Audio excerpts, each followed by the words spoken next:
I love the Rampage video game when I was a kid, and I have not so proudly told this story in the past. Is that I've spent many hours upon hours playing the Rampage video game at a local pool hall in Hawaii. And oftentimes I would go to this pool hall and we would play pool, and I would just quarters after quarters into Rampage, and I really love the video game. So years later, it's just so funny how sometimes things come full circle like this. Years later, came back around, heard from a producing partner who I've produced with for many, many movies, Bo Flynn, and he says, we have this idea. Have you ever heard of Rampage? I said, have I ever heard of Rampage? Dude, I love Rampage.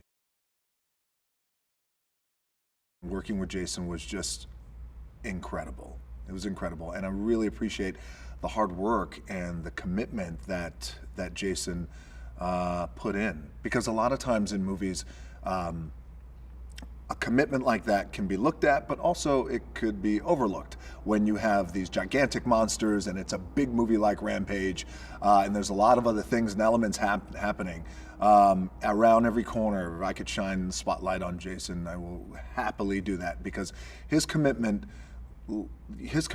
went months as well. I mean, he studied the primal acts of gorillas, their emotions, how they communicated when they get angry, when they get happy, go through the varying degrees of emotions, how they walk when they're angry, how they attack. So he really embodied what it's like to be a gorilla, and I was really blown away.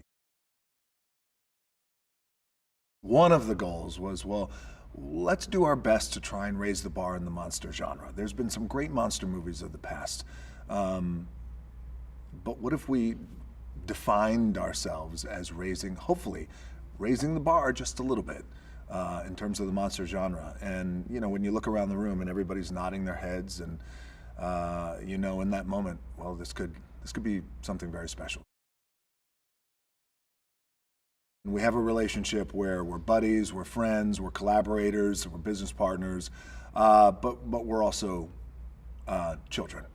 We are just two kids. We're two boys who are living the life, who don't take it for granted. And when we get together, the art always reflects the artist. And when we come together, what we've been able to do has been, the action has been pretty intense, and the action has been pretty big, and the destruction at times, whether it's in a San Andreas or Journey to Mysterious Island, in a lot of ways, to Rampage now.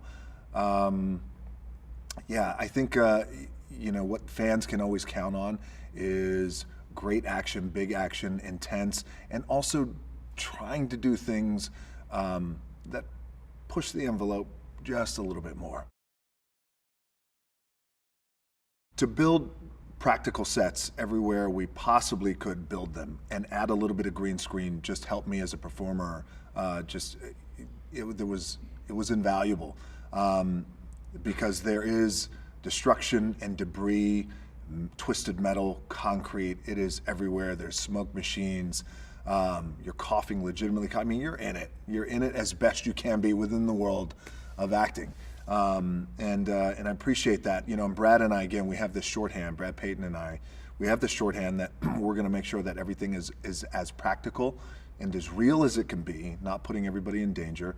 And then you have great set design, you have great builders, you have a great crew who, they make sure that everything is right there. And it helps in the performance.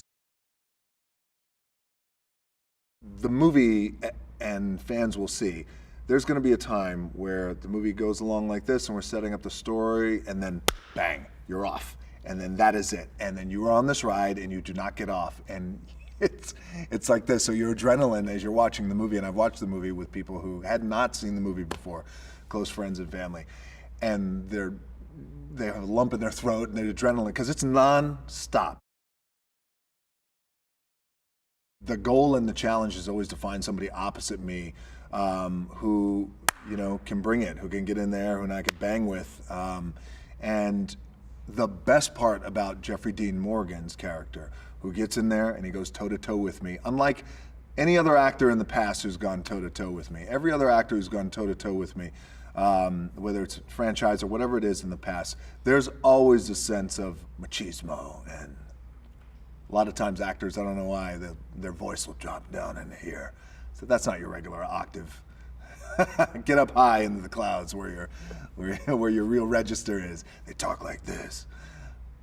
Jeffrey Dean has that same swag and he has that same kind of machismo, but he does it with a smile and a wink, which is ultimately always more dangerous and more entertaining.